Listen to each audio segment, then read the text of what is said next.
नमस्कार. आपण काल पाहिला 17वा अध्याय. तर आपण आता 18व्या अध्यायाला सुरुवात करणार आहोत.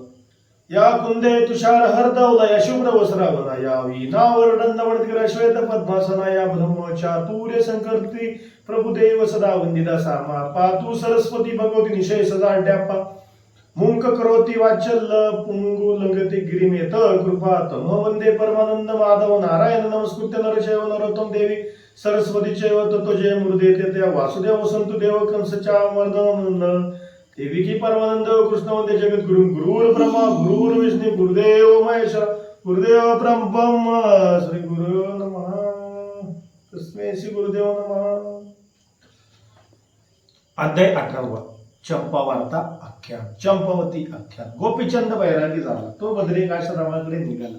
वाटेत गाव लागले. आता शिरावे 4 घरी भिक्षा मागावी. मिळाले त्यात संतुष्ट असावे. अलप निरंजन ध्यान ठेवावे. वाचन तेच नाम घ्यावे. कशाचाही मोह नाही, चिंता नाही, कोणाबद्दलही ओढ नाही. सदा सर्वदा गुरुची आठवण काढावी आणि पुढील गाव लागले की मागेच विसरून जावे. अशा रीतीने तो जात होता. गोपीचंद रास त्याग करून निघाले आहे ही बातमी त्यांच्या देशात सर्वत्र पसरली. त्याच्या आधीच गावोगाव त्याची कीर्ती पसरली होती. तो राजाला थांबवून घेऊन राहण्याचा आग्रह करीत होता. नाना पक्वाने अर्पण करीत होता. अनेक चांगले पदार्थ पायाशी ठेवत होता. पण त्या विरक्त महापुरुषाने भिक्षाच तेवढी घेतली. कुठेही तो जास्त वेळ थांबला नाही. गौड देश मागे पडला. कौल देश लागला. तेथे पौल पटना गाव राजधानीचे होते. तेथील राजा तिलक चंद महाबलाढ्य पराक्रमी व मोठे सैन्य बाळगून होता. गोपीचंदाची बहीण चंपावती त्याचा मुलाला दिली होती. तेथेही गोपीचंदाची बातमी आधीच कळाली होती. पण तेथे राजा व चंपावतीचे सासरेचे सारे लोक गोपीचंदाची निंदाच करू लागले. भावाची निंदा ऐकून चंपावतीला फार दुःख झाले. पण करणार काय, ती मुकाट्याने बोलणी खात होती. गोपीचंद पहिले पटणात गेला व एका पानवट्याजवळ जाऊन बसला. हरी हरी जय गुरुदेव असे नामस्मरण तो करीत होता. शिंगे वाजून अलक निरंजन गर्जना करीत होता. चंपावतीच्या राशी तिकडून जात होत्या. त्यांनी त्याला पाहिले व ओळखले आणि चंपावतीला तसेच तिलकचंदला व चंपावतीच्या पतीला पण सांगितले. राजाला वाटले हा सुनेचा भाऊ गावात भिक्षा मागेल तर आपले असे होईल, आपल्याला तोंड बाहेर काढणे नको होईल. त्याने सेवकांना सांगितले, अरे तुम्ही या गौड देशाच्या भिकारी राजाला तो कुठेही भिक्षा मागण्याआधी आपल्या पागेत आणून ठेवा. पण थांबा, चंपावतीच्या स्वतःच्या दासींना पाठवा, त्याचे हे काम करतील. झाले असे आज्ञा देऊन राजा राजसभेत गेला. चंपावतीच्या दासी गोपीचंदाला बोलवायला गेला. गोपीचंदाने म्हटले, आम्ही वैरागी, आमच्या बहिणी आता सर्वच घरी. चंपावती काय वेगळी दासी म्हणाले, महाराज तुमच्या बहिणीचे मन मोडू नका. मन एकदा स्वतः भेटून चंपावतीचा निरोप घेऊन जावे. असे म्हणून गोपीचंद राजवाड्यात गेला. मग राणीने उत्तमोत्तम अन्नपदार्थ वाढून त्याला भोजन पाठवले. दासीने पागेत गोपीचंदाला बसविले होते. एका तरुण दासीने ते ताट गोपीचंदाला येऊन दिले व म्हटले, महाराज जेवण करा, तुम्हाला राजांनी अन्न पाठविले आहे. गोपीचंदाला क्षणभर वाटले, या सोयऱ्यांनी मला अपमानाने पागेत बसविले आहे आणि दासीने अन्न आणून दिले आहे. पण पुन्हा त्याने विचार केला, मी तर आता राजा नाही, मी जोगी, मला सारखे शत्रू मित्र हा भेद नाही. अन्न हे पूर्ण ब्रह्म, त्यात काहीच दोष नाही. आणि त्याने गुरुस्मरण करून अन्नाचा घास घेतला. दासींनी चंपावतीला हळूच बोलून गवक्षातून तो बैरागी भाऊ दाखविला व मग त्या दूर गेल्या. तो तुमचा भाऊ ना, राजा ना, मग येथे का मुसळ्यासारखी खात बसलाय? त्याला जोगी कोणी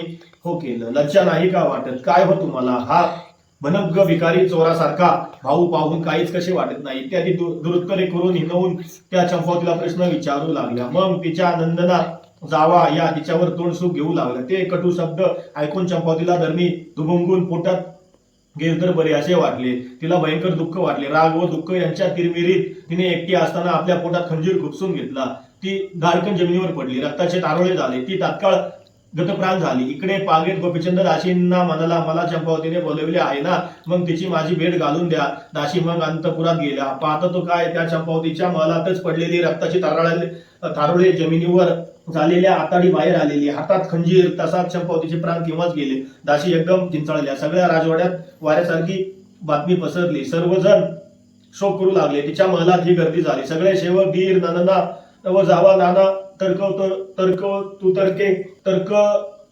कुतर्क करू लागल्या. भावाच्या अपमानाने चंपावतीने जीव दिला असे कोणी म्हणू लागले. गोपीचंद आलाने ही सून मेली म्हणून त्यालाच कोणी अपशकुनी म्हणू लागले. काही स्त्री आंबरडे पडून रडू लागल्या. राजवाड्यात झालेला कोलाहल घोडशाळेपर्यंत पोहोचला. पागेदाराला सुद्धा कळले. चंपावती राणीने खंजीर खुपसून जीव दिला. तिचा गोपीचंद नावाचा भाऊ आपले राज्य सोडून भिकारसारखे भटकतो त्याचे तिला फार दुःख झाले. गोपीचंदाने बाहेरची गडबड ऐकून विचारले तेव्हा पागेदाराने जे त्याला कळले होते तसेच त्याला सांगितले. गोपीचंदाला फार वाईट वाटले. आपण येथे आलो नि चंपातीच्या मरणाला कारण झालो असा बोबाट लोकांत होईल व या गोष्टीचा विसर कोणालाच पडणार नाही, हे काही ठीक नाही असा विचारही त्यांच्या मनात आला. इकडे चंपावतीचे प्रेत जाळण्यासाठी लोक स्मशानाकडे नेत होते. गोपीचंदही उठला व त्या लोकांसमोर स्मशानात गेला. नाटपालकाचा तिरस्कार व हेटाळणी करणाऱ्या लोकांना चमत्कार दाखवून त्यांची तोंड बंद करावी याचे गोपीचंदाने ठरवले. तो पुढे गेला. चंपावतीच्या प्रेताजवळ उभा राहिला व लोकांना म्हणला, लोकांनो माझे वचन ऐका. मी चंपावतीला पुन्हा जिवंत करतो. तुम्ही थांबा. माझे गुरु जालिंदरनाथ त्यांना येथे आणतो. पण लोकांना विश्वास बसेना. ते म्हणू लागले, मृत माणूस कधी जिवंत होणार आहे का? तो वारंवार सांगत होता तरी त्याने ऐकले नाही. 4 दिवस धीर धरा. मी आता जातो. जालिंदर ऋषी मोठे सिद्ध आहे. त्यांची सिद्धी अपूर्व आहे असे तो अगदी जीव तोडून तळमळीने सांगत होता. तरी लोकांना चिंता रचली व चितेला अग्नी देण्याची तयारी सुद्धा केली. तेव्हा गोपीचंद स्वतः चितेवर जाऊन बसला व ओरडला, जाळा ना मग मला पण जाळा. मी जळलो तर मग जालिंदर येईल आणि तुमचे भस्म करेल. लोक म्हणू लागले, गोपीचंद वेडा झालाय. तिलकचंद राजा म्हणाला, हा बैरागी गुरुच्या नावाने गर्व करतोय. काय रे, काय चमत्कार करशील? तो म्हणाला, गुरु बोलतील तसे होईल. मग तिलकचंद म्हणाला, चंपावतीच्या प्रेताचा डावा हात काढा, याला द्या. तो घेऊन हा गुरुकडे जाईल.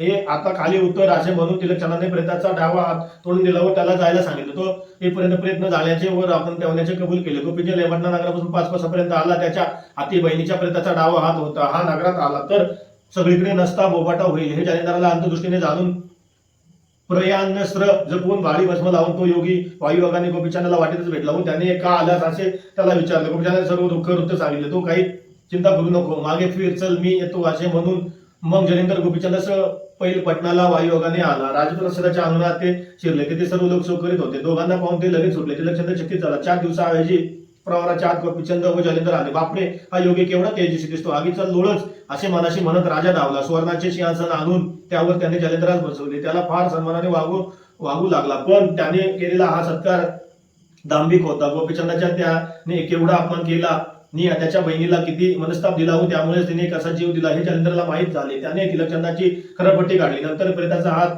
हातात घेऊन जालिंदराने संजीवनी मंत्र म्हटला व भस्म त्या हातावरच टाकले व तत्काळ चंपावती, चल उठून ये असा आदेशही दिला. त्यावेळी आश्चर्य असे झाले की चंपावती चितेवरून उठून क्षणार्धात तिथे आली. जशी पूर्वी जिवंत होती तशीच. हे अपूर्व अचाट योग सामर्थ्य पाहून राजासह सर्वजण जालिंदरनाथाचा जय जयकार करू लागले. राजा तर नाथाला पूर्णपणे शरण गेला. त्याला अभय देऊन जालिंदर पुन्हा हेलपटणास जाण्यासाठी निघाला. तेव्हा त्याच्या दयेची भीक मागून तिलकचंदाने सर्वांना एकत्र भोजन करावे मगच नाथाने जावे अशी प्रार्थना केली. ती मान्य करून चंपावतीला स्वयंपाक करण्यास सांगितले. पतीसह तिला आपल्याजवळ जेवणासाठी बसून संजीवनी विद्येचा प्रसाद म्हणून जालिंदराने आपल्या हाताने तिला आपल्या पात्रातील घास भरला व तिला अमरत्व दिले. भोजनोत्तर विडे वगैरे देऊन राजाने सर्वांना संतुष्ट केले. जालिंदराने जाताना सांगितले, तिलकचंदा गोपीचंद पूर्ण तप करण्यासाठी बद्रिकाश्रमात जात आहे. त्याचा पुत्र मुक्तचंद राजावर बसविला आहे. तू त्याचे रक्षण कर. ते राजाने मान्य केले. मग जालिंदर हेलपटणास परत गेला. तेथे 6 महिने राहिला. त्याने मुक्तचंदाला राज्य कारभाराचे शिक्षण दिले. मग तो व कानिप शिष्यवर्गासह देशोदेशी तीर्थटन करीत पुन्हा बद्रिकाश्रमात पोहोचले. तोपर्यंत 12 वर्षे गेली. गोपीचंदाचे तप पूर्ण झाले होते. मग जालिंदराने गोपीचंदाकडून तपाचे उद्यापन करून घेतले व सर्व विद्या शिकून सर्व देवतांना बोलून त्यांच्याकडून सर्व मंत्रांना वरदाने दिली. गोपीचंद जालिंदर शिष्य त्यांची ही अद्भुत कथा आहे. फलश्रुत्या त्याच्या पठणाने ब्रह्महत्येचे पातक नष्ट होईल. कुंभीपाक नरकातूनही पितरांचा उद्धार होईल. श्री नवनाथ कथाचा अध्याय 18 संपूर्ण. तर आपण 18व्या अध्यायात पाहिलं तर राजाने आपले नगर सोडले आणि भिक्षा मागत तो त्यांच्या बहिणीच्या गावी गेला. तेव्हा बहिणीच्या गावाला जात असताना राजाची बहीण चंपावती तिच्या घरच्या हिला ओरडू लागले, बघ तुझा भाऊ कसा जोगी मागतोय. सगळेजण तिला बोलू लागले, तोंड सूख घेऊ लागले. तेव्हा ते तिला सहन होता. तिने आपल्या पोटात खंजीर खुपसला आणि आपले प्राण दिले. तर तेव्हा राजाने सिद्धी घेतली होती, त्याने त्यांना सांगितले की त्यांना त्यांचा चमत्कार दाखवायचा होता की नाथपंथी काय आहे हे दाखवण्यासाठी त्यांनी सांगितले की ह्याच्या प्रेताला अग्नी देऊ नका, माझे गुरु मच्छिंद्र जालिंदरनाथ इथे येईल आणि ह्या देहाला ते जिवंत करतील असे त्यांनी सांगितले. तेव्हा गावकऱ्यांना काही विश्वास बसत नव्हता. मग गावकऱ्यांनी काय म्हटले, हा एक डावा प्रेताचा डावात काढून जा आणि तू घेऊन येतो, पण आम्ही प्रेत हे पेटवत नाही. तेव्हा जात असताना जालिंदरनाथाला आत्मस्मरण झाले की हे अशा अशा गोष्टी घडलेल्या आहेत. तेव्हा वायुयोगाने ते तिथेच आला आणि ते वाटेत भेटला. मग त्यांनी त्याला विचारले काय झाले, तेव्हा त्यांनी सगळा वृत्तांत सांगितला आणि त्यानंतर दिवस मावळायच्या ते तिथे आले. तेव्हा तिथले सर्वजण आश्चर्यचकित झाले. 4 दिवस म्हणून हा दिवस मावळेपर्यंत आला आणि तिथे आल्यानंतर संजीवनी मंत्राचा मंत्र म्हणून त्याने चंपावतीला चल उठून ये असा आदेश दिला. त्यावेळी आश्चर्य असे झाले की चंपावती चितून उठून क्षणार्धात तिथे आली आणि जशी पूर्वी जिवंत होती तशीच. मग गावकरी चकित झाले. अशा रीतीने मग राजांनी जालिंदरनाथाला त्यांच्या घरी जेवणास पाठवले आणि चंपावतीला भोजन करण्यास सांगितले. अशी ही कथा अद्भुत कथा आहे. तेव्हा जालिंदरनाथाने सांगितले की राजाचा पुत्र आम्ही राज्यकारभार पाहण्यासाठी बसविला आहे, त्याला थोडे तू त्याच्यावर लक्ष दे असे सांगून सर्वजण तिथून निघून गेले. ही पूर्ण कथा ही 18व्या अध्यायात आहे. या ठिकाणी 18व्या अध्याय पूर्ण झालेला आहे.